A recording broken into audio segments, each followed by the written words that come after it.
एकतर्फी प्रेम अंतिम भाग. विशाल घामाने ओलाचिंब झाला होता.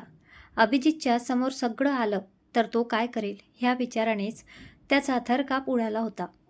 अभिजित विशालच्या समोर येऊन उभा राहिला. काय म्हणते ही विशाल?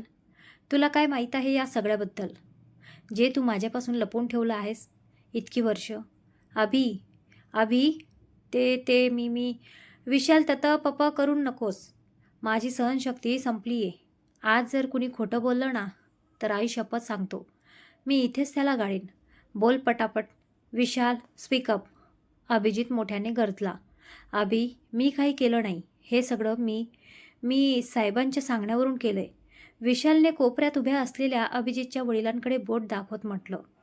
त्यांच्या सांगण्यावरून मी रेवाला ब्लॅकमेल करत होतो. साहेब जसं सांगत होते मी फक्त तसंच करत होतो. विशालच्या तोंडून बाबांचं नाव ऐकून अभिजितच्या तळपायाची आग मस्तकात गेली. त्याने विशालचा गळा पकडला आणि संतापाने त्याला भिंतीवर ढकललं. बाबा, माझ्या बाबांनी तुला हे सगळं करायला सांगितलं होतं? अभिजितचा आवाज थरथरत होता. हो अभि, हे खरं आहे. मी खोटं बोलत नाही आहे, विशाल कसाबसा म्हणाला. अभिजितने हळूच आपल्या वडिलांकडे पाहिलं. त्यांच्या चेहऱ्यावर मात्र कुठलाही पश्चाताप नव्हता. उलट ते शांतपणे सगळं पाहत होते. बाबा, विशाल खोटं बोलतोय ना? तुम्ही असं काही केलं नव्हतं ना? अभिजितच्या डोळ्यात पाणी जमा झालं होतं. काही क्षण शांतता पसरली, पण बाबांनी उत्तर दिलं नाही.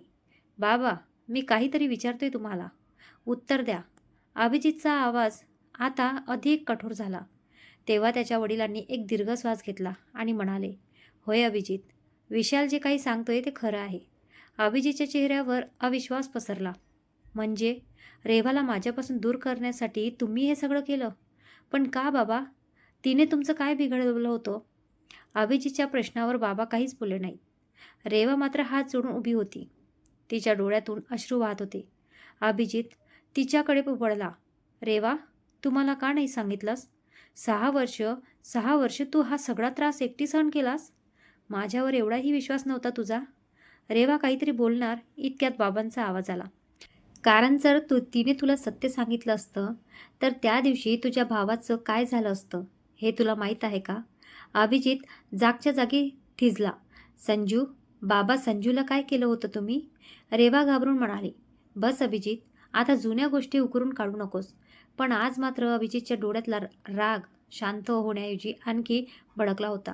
बाबा, तुम्ही माझ्या प्रेमाला नाही, माझ्या आयुष्याला कैद केलं होतं आणि रेवाला माझ्यापासून दूर करून तुम्हाला काय मिळालं? अभिजितच्या डोळ्यातून अश्रू वाहू लागले. तेव्हा बाबांनी जे सांगितलं ते ऐकून मात्र अभिजितच्या पायाखालची जमीनच सरकली. कारण त्यांनी रेवाला दूर करण्यामागचं खरं कारण सांगितलं होतं आणि ते कारण ऐकल्यावर अभिजितला स्वतःच्या वडिलांवर विश्वास ठेवणंही कठीण होणार होतं. दणकन त्याला भिंतीवर आदळलं. बाबांचं नाव घ्यायची हिंमत कशी झाली तुझी? असं म्हणत अभिजित कुत्र्यासारखा विशालला तुडवू लागला. इतकी वर्ष मित्र बनून पाठीत खंजीर खुपसलास माझ्या. अरे का का असं वागलास? विशाल धाप टाकू लागला. त्याला श्वास घेणं कठीण झालं तरीही अभिजित त्याला सोडत नव्हता. सगळेजण त्याला अडवण्याचा प्रयत्न करत होते पण अभिजित ऐकायला तयारच नव्हता. इतक्यात अभिजितच्या बाबांचा आवाज आला. अभिजित, सोड त्याला. तो बोलतोय ते खरं आहे. माझ्याच सांगण्यावरून केलंय त्याने सगळं. बाबांचे शब्द अभिजितला कोणीतरी कानात शिश्याचा उकडता रस ओतावा असे भासले. तो आश्चर्याने बाबांकडे पाहू लागला. सगळ्यांच्याच नजरा अभिजितच्या बाबांच्या दिशेने वळल्या. अहो, काय बोलताय तुम्ही? हे हे सगळं तुम्ही घडून आणलं? अभिजितची आई रागाने आपल्या नवऱ्याकडे पाहून बोलली. होय, मी केलं हे सगळं.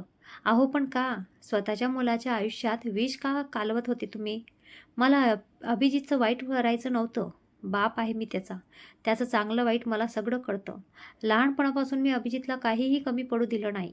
मागेल ती वस्तू त्याच्या समोर हजर केली आहे मी. त्याचं कुठलंच स्वप्न मी अपूर्ण राहू दिलं नाही. कामिनी चांगली मुलगी होती. अभिजितला शोभण्यासारखी होती.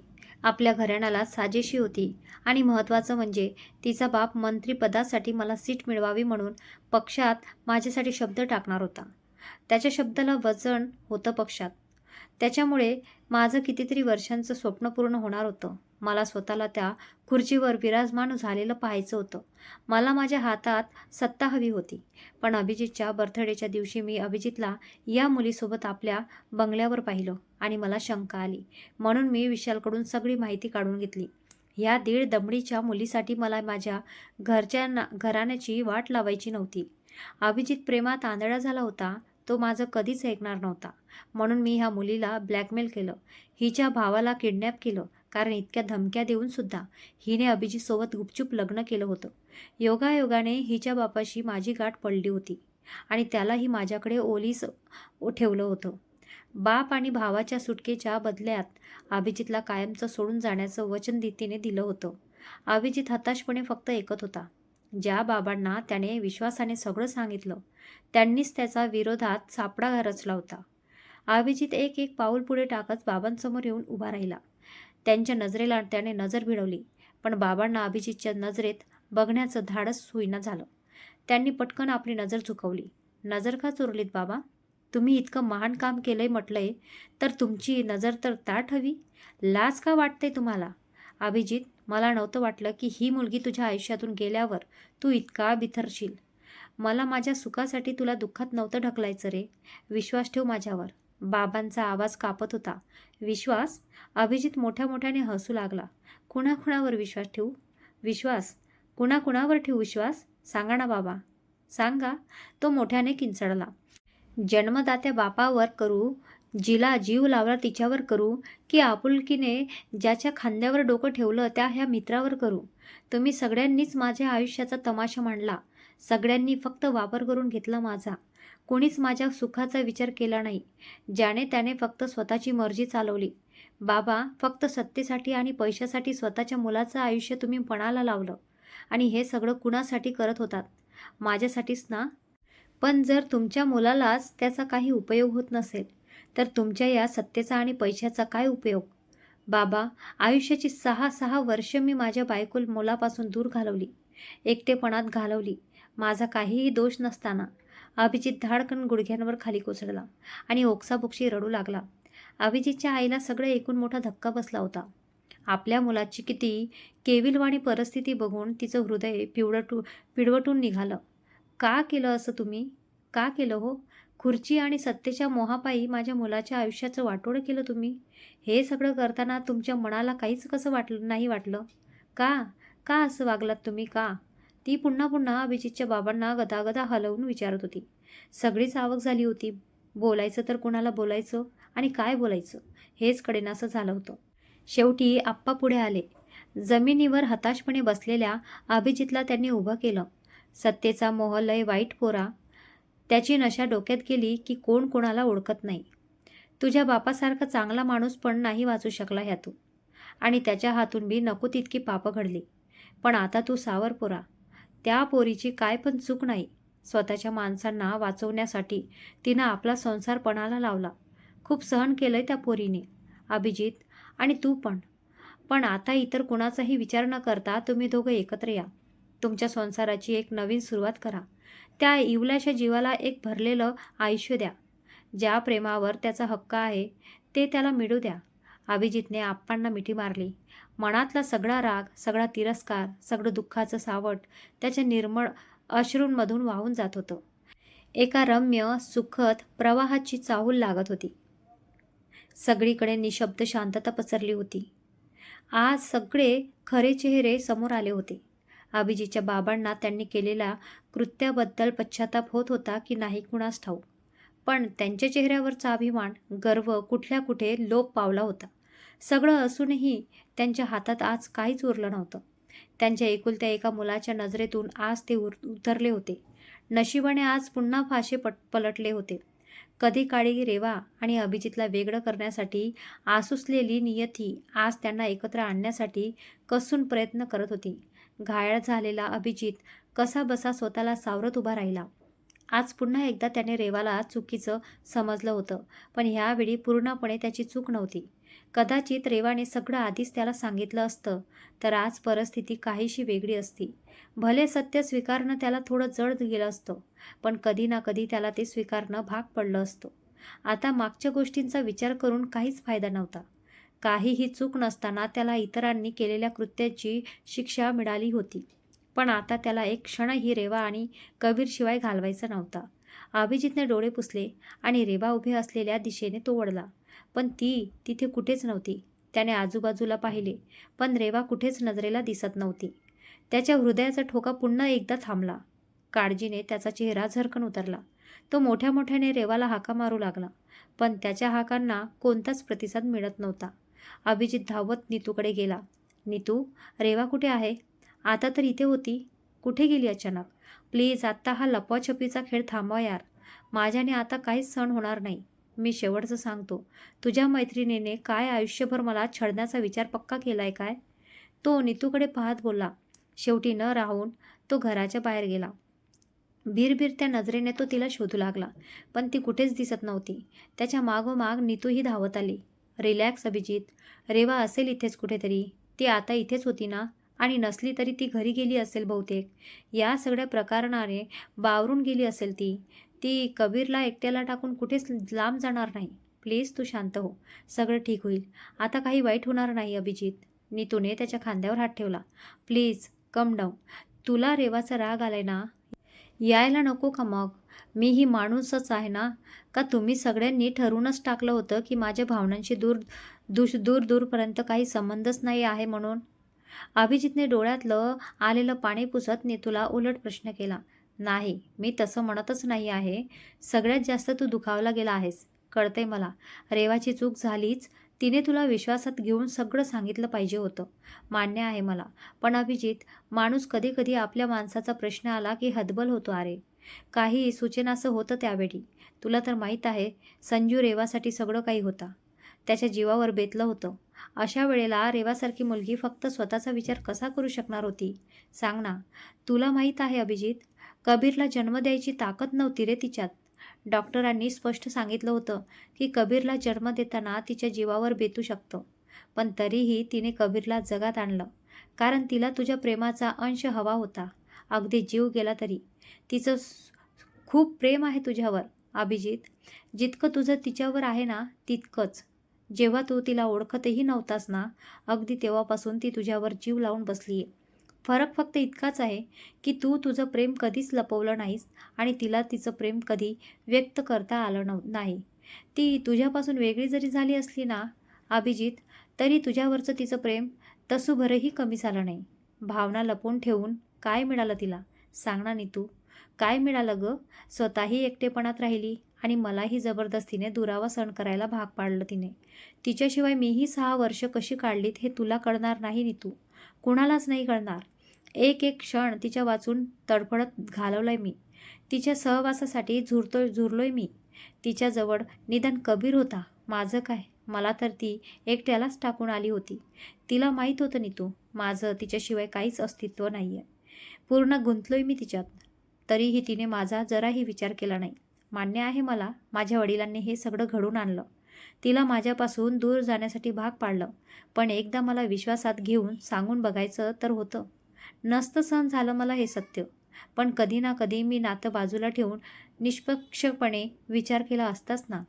या 6 वर्षात तिला माझी कधीच आठवण झाली नाही का? कबीरबद्दल मला सांगावंसं वाटलं नाही का? माझ्यावर तिला इतकाही विश्वास नव्हता का? अभिजित, नको स्वतःला जास्त त्रास करून घेऊ. जितका त्रास तू सहन केला आहेस, तितकंच दुःख तिनेही पचवलं आहे. तुझ्यापासून लांब राहून ती सुद्धा आनंदात नव्हती अरे. पण आता सगळं स्पष्ट आहे. तुमच्या दोघांमधील गैरसमज नाहीसा झालाय. संजू कुठे असतो आता? आणि रेवाचे बाबा? माझ्या माहितीनुसार तर रेवाची आई वारली होती आणि बाबा सोडून गेले होते न मग? संजू दिल्लीला असतो. मेडिकलला ॲडमिशन घेतले त्याने. रेवाने जाणून बुजून त्याला हॉस्टेलला ठेवलं. इतर कोणत्याही परिस्थितीचा त्याच्या शिक्षणावर वाईट परिणाम होऊ नये म्हणून. तिच्या बाबांचं म्हणशील तर तुझं बरोबर आहे. आई गेल्यानंतर तिचे बाबा खूप खचले होते. ह्या दोघांनाही मामा मामीकडे सोपवून ते निघून गेले होते. कुठे गेले कुणालाच माहीत नव्हतं. अचानक एके दिवशी तुझ्या बाबांनी रेवाला सांगितलं की तिचे बाबा त्यांच्या ताब्यात आहेत म्हणून, आणि तिला त्यांना सोडवायचं असेल तर तुझ्यापासून लांब जावं लागेल. रेवाला विश्वास नव्हता, पण जेव्हा तिने स्वतःच्या डोळ्यांनी पाहिलं तेव्हा मात्र तिने संजू आणि बाबांसाठी तुझ्यापासून वेगळं होण्याचं निश्चित केलं. आम्ही सगळेजण जेव्हा आमच्या गावी आलो तेव्हा तिच्या बाबांची परिस्थिती फार बरी नव्हती. अजूनही ते रेवाच्या आईच्या आठवणीत जगत होते. हळूहळू आपल्या माणसांमध्ये राहून तब्येत सुधारल्यानंतर त्यांनी आठवत होतं तेवढं सांगितलं. तुझे बाबा एका धर्मशाळेला अनुदान देण्यासाठी गेले होते. तिथे त्यांची रेवाच्या वडिलांची भेट झाली.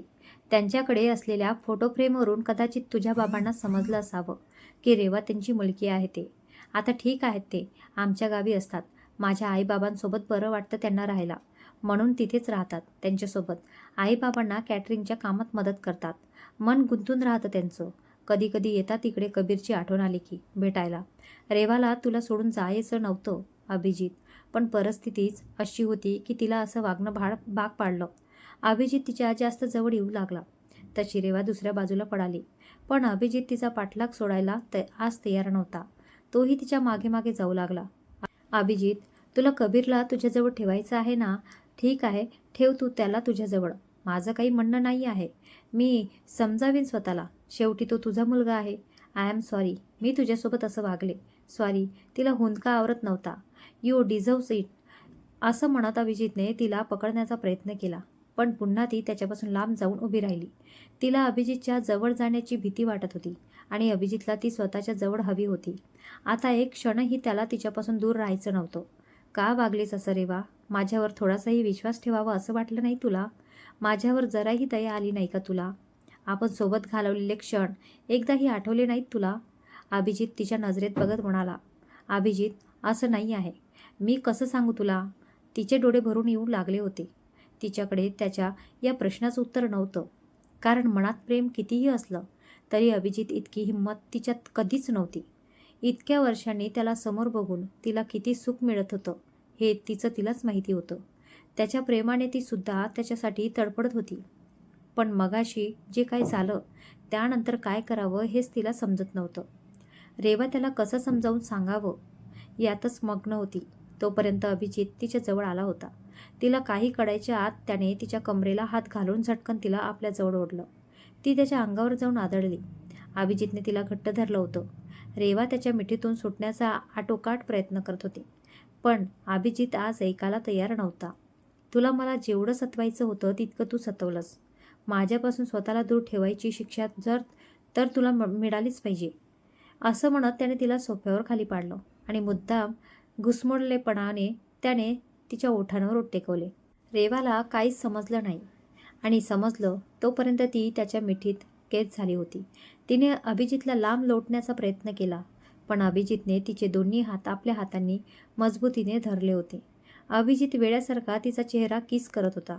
इतक्या वर्षांचा दुरावा जणू त्याला एक क्षणात संपवायचा होता.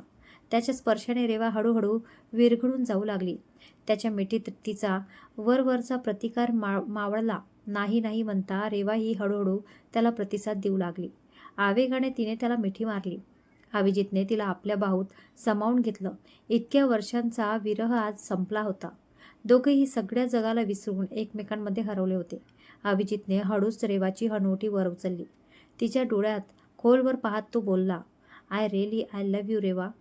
तुला खरंच कधी कळणार नाही ह्या 6 वर्षात मी तुझ्या सहवासासाठी किती तडपलोय ते. वेळ लावायचं फक्त बाकी ठेवलं होतंस तू. रेवाच्या डोळ्यात पुन्हा पाणी आलं. सॉरी अभिजित, ह्यापुढे मी तुला कधीच सोडून जाणार नाही. माझ्या शेवटच्या क्षणापर्यंत माझा हात तुझ्या हातात असेल. It's my promise. आता मी तुला जाऊही देणार नाही कुठे, आणि कबीरलाही. असं म्हणत त्याने तिला घट्ट मिठीत आवडलं. बघता बघता पहाट झाली. सुंदर पहाट झाली. अभिजित रेवाला घेऊन घराच्या बाहेर आला. मोकळ्या आकाशात सूर्याच्या अनेक किरणांचा प्रकाश पसरला होता. पक्ष्यांचा चिवचिवाट सुरू झाला होता. सकाळच्या दवबिंदूंनी झाडही ताजीतवानी वाट झाली होती. सगळी प्रकृती आज उल्हासात वाटत होती. जणू रेवा अभिजितच्या पुनर्मिलनाची सगळ्यांना खबर लागली होती. अभिजितने रेवाचा हात घट्ट पकडला होता. रेवाच्याही चेहऱ्यावर हसू फुलून आलं होतं.